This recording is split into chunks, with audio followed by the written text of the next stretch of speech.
할렐루야. 오늘 하루도 주님의 크신 사랑이 여러분과 여러분의 가정에 임하길 간절히 소망합니다. 아멘.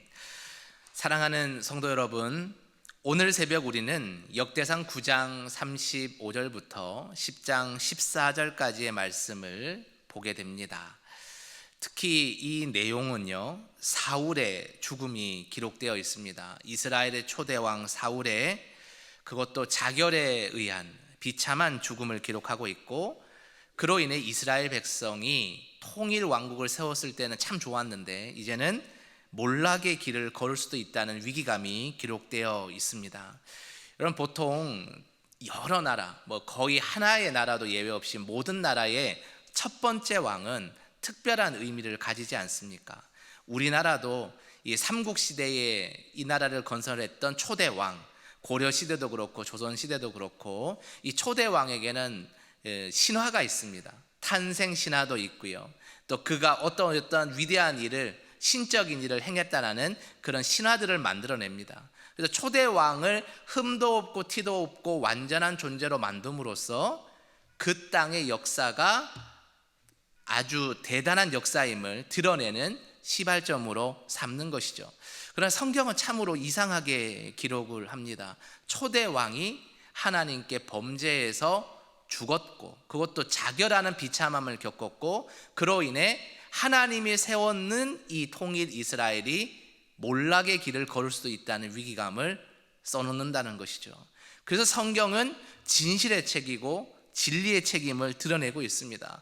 그럼에도 불구하고 뭔가 마음이 서늘해지고 뭔가 마음이 어려워지는 것은 피할 수가 없지요. 그러나 오늘의 말씀은 한 개인의 비참한 죽음과 이 민족의 몰락의 길을 걷는다, 이것이 중요한 게 아니라 그러한 어두운 역사, 엄혹한 역사 가운데서도 여전히 일하고 계시는 하나님의 인도하심의 손길을 바라보는 것이 오늘 말씀의 핵심이라고 말씀드릴 수 있겠습니다. 오늘의 본문은 사울의 가문을 소개하고 있고 그의 죽음을 다루고 있습니다. 그리고 그로 인한 민족의 슬픔이 기록되어 있습니다. 역대기 기자는 의도적으로 다윗 이전의 왕인 사울 왕에 대한 이야기를 아주 짧게 기록하고 있고 엄숙하게 기록합니다. 그의 죽음을 교훈 삼아서 다음 왕국인 이 다윗 왕조의 회복을 대비하고자 하는 의도가 숨어 있다는 것입니다. 오늘의 말씀을 통해서 크게 세 가지의 중요한 부분을 다뤄볼 텐데요. 먼저 중요한 것은 35절부터 44절까지인데, 제목을 달아본다면 무너진 가문 속에서도 이어지는 하나님의 섭리다 라고 달아볼 수 있겠습니다. 본문의 시작인 9장 35절은 사울의 조상의 가문, 곧 기브온 사람 여이엘에 대해서 시작하고 있습니다. 사울의 아버지 기스와 그의 가문의 명문이 언급됩니다. 쉽게 말해서 조상의 족보가 기록되어 있습니다. 이는 사울이 우연히 등장한 인물이 아님을 말해주고 있습니다. 하나님의 역사 속에서 한민족의 통치를 맡기기 위해서 하나님이 오랜 시간 동안 세웠다라는 것이죠. 우리가 창세기도 그렇고 역대기도 그렇고 이 족보를 여러 장에 걸쳐서 보다 보면 누가 누굴 낳고 누가 누구 낳고 누가 누굴 낳고 수십 절에 걸려서 이 읽기에도 10분 이상 걸리는 거를 보면 굳이 이거를 내가 왜 읽어야 될까? 이게 신약 학자들은 연구한다고 쓰지만 우리가 이거 왜 써야 될까 생각되기 쉽잖아요. 그러나 족보의 의미가 뭐냐? 그 족보를 보다 보면 이 믿음의 사람, 이 은혜의 사람, 이스라엘을 구한 사람, 이 사람이 아버지가 누구였고 할아버지가 누구였구나 알 수 있게 되죠. 그것을 통해서 하나님은 어떤 특정한 사람을 혜성처럼 갑자기 뿅 하고 태어나게 한 게 아니라 수십 대에 걸쳐 수백 년, 수천 년 전에 이미 그 사람을 태어나게 하려고 계획하셨다는 거예요. 엄혹하고 힘든 역사 가운데서도 한 사람의 이 구원의 일을 할 수 있는 사람을 선택하고 세우시기 위해 수천 년 전부터 준비하고 계셨다는 것을 족보를 통해 알 수 있다라는 겁니다. 사울도 그렇게 태어났다는 것이죠. 그러나 안타깝게도 이 가문은 비극으로 끝이 납니다. 하나님이 세우신 통치자가 실패했을 때, 불순종했을 때 민족 전체가 어려움을 겪는다라는 것이죠. 사랑하는 여러분, 우리의 삶에도 가문의 영광, 개인의 시작은 좋을 수 있습니다. 한 사람은 좋을 수 있어요.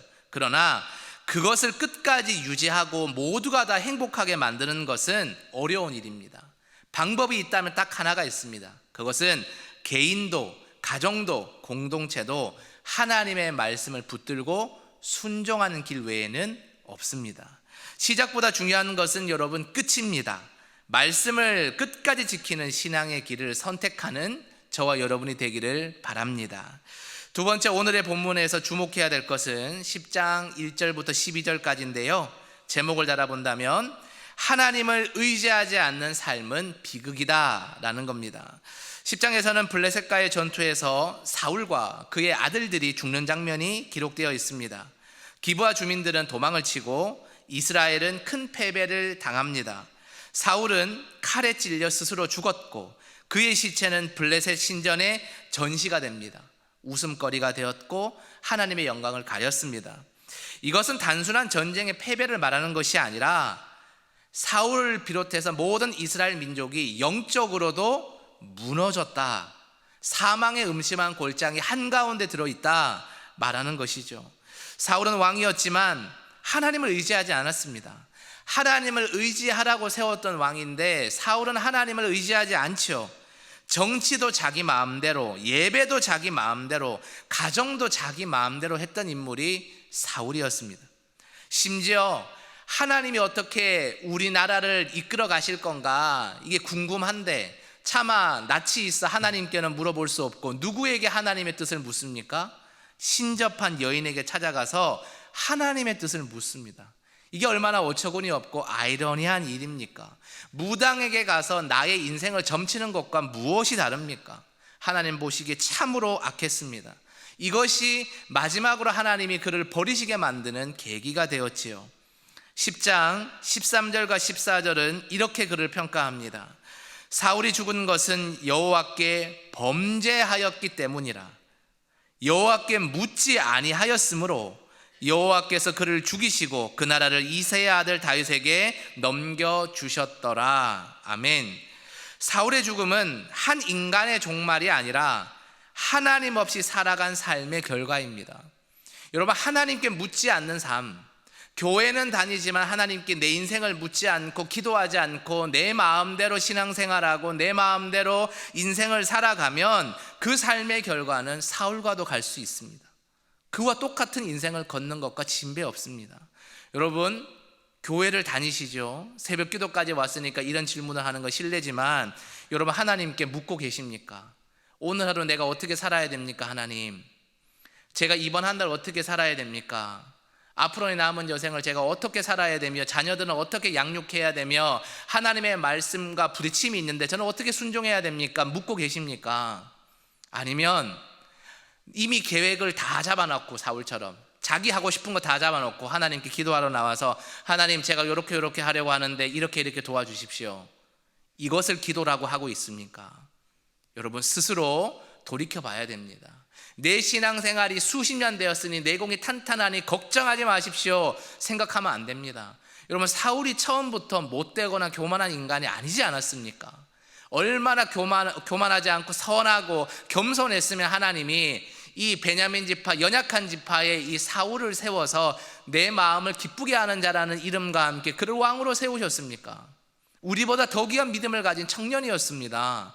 근데 그가 하나님께 묻는 것을 등한시하고 그치니까 그렇게 교만하게 변했고 비참한 인생을 살았고 하나님으로부터 버림을 받았다는 이야기 아닙니까? 그러니 이 사람을 통해서 우리는 하나님께 묻고 있는가? 겸손한 삶을 살고 있는가? 하나님께 의지해서 이미 내가 다 아는 것 같아도 하나님의 뜻은 정말 맞는 걸까? 끝까지 기도하며 나아가는 그 순종함을 가지고 있는가? 곰곰이 고민하고 말씀 안에서 되짚어보는 믿음의 시간을 꼭 누리시기 바랍니다. 하나님을 외면하면 결국 생명도 명예도 역사도 무너질 수밖에 없음을 엄중히 깨닫고 하나님을 붙들고 기도할 수 있는 믿음의 백성 되시기를 바랍니다.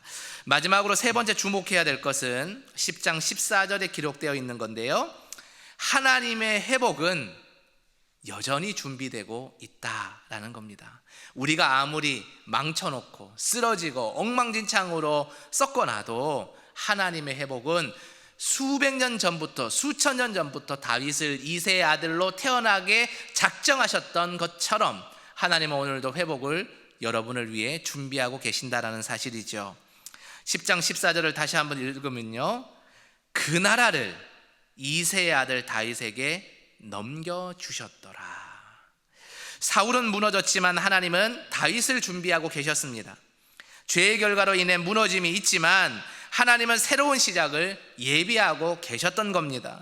다윗은 하나님의 마음에 합한 사람으로서 이스라엘을 다시 회복시킬 왕이었습니다. 이것이 바로 하나님의 은혜이죠.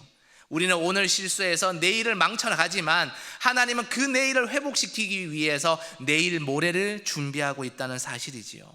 사랑하는 여러분, 우리의 삶도 실패할 수 있습니다. 저는 삶을 실패하고 싶지 않습니다. 성공하고 싶은 목사입니다. 그러나 연약하기에 실패하겠죠. 죄송하지만 여러분의 삶도 실패의 연속일 수 있습니다. 어떤 날은 우리가 사울처럼 무너지고 넘어질 수 있겠지요. 그러나 여러분 기억하십시오. 하나님은 저와 여러분을 위해 다윗을 준비하고 계십니다. 그 길은 회복의 길이고 구원의 길이고 다시 세우시고 빚으시고 위로하시는 은혜의 손길이 될 줄 믿습니다. 오늘 새벽 기도회에 나온 저와 여러분은 사울의 실수를 되풀이하지 말고 하나님을 찾고 그 뜻을 묻는 믿음의 사람들이 되기를 간절히 소망합니다. 그렇게 될 때, 그렇게 할 때 하나님은 우리의 인생을 다시 일으켜 세워주실 것이고 우리와 우리 자녀와 우리 자녀 손들의 인생을 사울의 인생이 아니라 다윗처럼 겸손하기에 하나님이 끝까지 붙드시고 인도하시는 친히 목자 되시는 그 놀라운 신앙의 덕을 세워주시리라 믿으시기 바랍니다. 그 은혜가 일생토록 저와 여러분에게 흘러넘치는 은혜의 강이 되기를 간절히 소원합니다. 아멘. 이 시간 합심하여 기도하며 나아가겠습니다. 기도할 때에 우리 마음에 이러한 질문에 답하는 기도를 드렸으면 좋겠습니다. 나의 삶에 하나님께 묻지 않고 결정한 일이 있는가? 내가 속한 가정과 교회와 공동체의 회복을 위해 나는 어떤 말씀을 붙들고 순종하며 기도하고 있는가? 여러분, 이 시간 이 두 가지 질문에 답하는 기도를 드리면서 무너진 곳에서 다시 일으켜 세우시는 하나님을 오늘 새벽 붙들게 하여 주옵소서. 내 기도의 소원만을 아래는 새벽이 아니라 하나님, 제가 하나님께 제 인생을 맡기고 드리며 하나님의 말씀에 순종하고 있는지 하나님 스스로 돌아보게 하여 주시고 결단하며 하나님을 붙들며 말씀 위에 설 수 있는 반석의 삶을 살게 하여 주옵소서. 이 기도를 드릴 수 있는 우리 모두가 되기를 원합니다. 다 함께 우리 통성으로 기도하며 나아갑시다.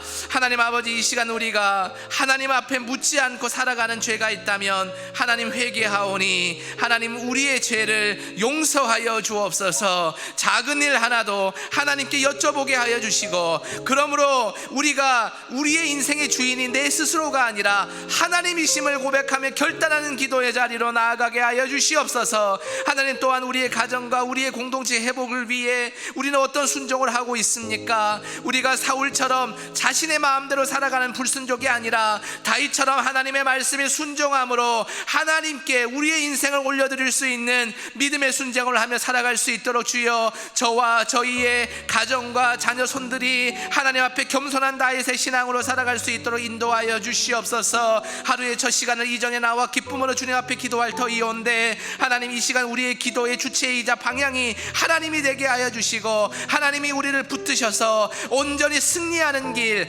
다윗의 길로 우리가 세워질 수 있도록 인도하여 주시옵소서. 주님, 우리가 사울처럼 주님의 뜻을 묻지 않고 살아갈 때가 많았습니다.